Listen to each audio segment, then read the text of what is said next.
Bonjour à tous, nous voilà dans un nouveau tuto. Nous allons voir comment on peut récupérer et nettoyer les données qu'on a pu copier-coller d'un autre support comme sur des documents Word par exemple. Parce que des fois, en copiant-collant des données, on récupère aussi des informations qui ne sont pas utiles ou qu'il faut changer ou que Excel ne reconnaît pas bien.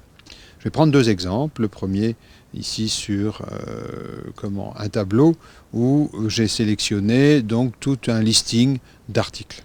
Je vais le copier et le coller dans ma feuille. J'ai donc des désignations d'articles, des numéros et des prix. Ça semble être tout à fait correct. Par contre, si je veux, par exemple ici, mon 1,50 € le multiplier par 2 exemplaires pour savoir combien j'achète, ça ne fonctionne pas. Ça veut dire que ce chiffre-là n'est pas reconnu comme un nombre par Excel. En effet, je vous avais déjà signalé que le point n'est pas la bonne information pour exprimer la virgule. Il faut vraiment mettre une virgule 1,50 pour que Excel le reconnaisse comme un nombre.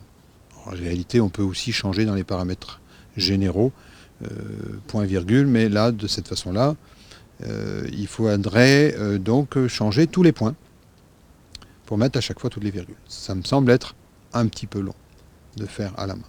D'ailleurs, sur Excel, quand ça devient un petit peu long, c'est qu'il y a forcément une astuce pour pouvoir raccourcir le temps et trouver des automatismes prévus dans Excel pour aller plus vite. Je sélectionne l'ensemble des cellules où il y a des points que je veux changer en virgule.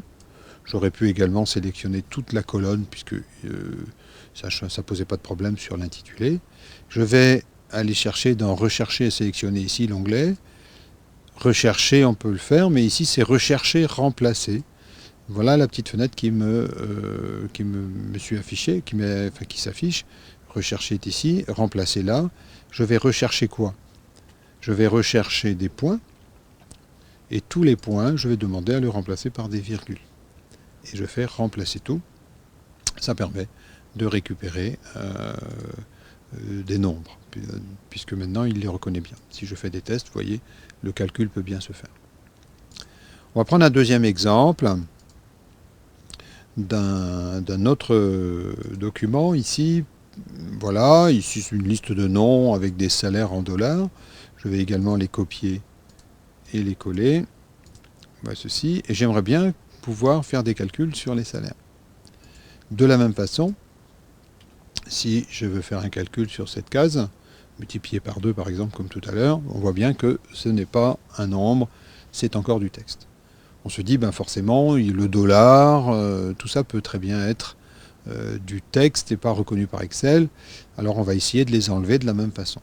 J'ai sélectionné toutes les cases. J'ai la première qui s'affiche. Et je me suis dit, ben, je vais changer le dollar. Sélection, remplacer. Alors j'enlève ce que j'avais mis la dernière fois. Et je vais taper $1 au clavier. $. Et je vais le remplacer par rien. Et je vais faire remplacer tout. Ça me supprime les dollars. Par contre, ça ne me règle pas le problème de valeur. Qu'est-ce qui peut se passer encore d'autre? Ben, vous voyez, là, il y a des espaces. Est-ce que si j'enlève ces espaces, ça va aller bien? Alors, on va essayer. Je resélectionne. Dans ce cas-là, j'enlève le dollar et je remplace par un espace sur la barre d'espace au clavier. Je rajoute un espace. Je recherche les espaces et je remplace par rien. Ah, ça m'a enlevé un certain nombre de choses. Là, je vais regarder. Maintenant, il n'y a plus d'espace après le nombre. Il y en avait aussi un avant le nombre, parce que les espaces sont considérés comme des lettres aussi pour Excel. Mais là, il y a encore un espace au milieu qui n'a pas disparu. Cela veut dire que c'est sans doute un caractère, lambda, qui a été saisi dans le document Word, mais qui ne correspond pas à un espace, mais à un autre caractère, mais qui ne s'affiche pas. Alors, je vais le sélectionner. Je ne sais pas ce que c'est, mais je sélectionne quelque chose. Je le copie. CTRL-C. Je le colle. CTRL-V. Là, on voit qu'il s'affiche. Et je le remplace par rien. Et à ce moment-là, tout devient des nombres, puisque j'ai enlevé l'espace du milieu. Voilà des petites astuces pour nettoyer ces bases de données, changer les caractères qui ne nous intéressent pas.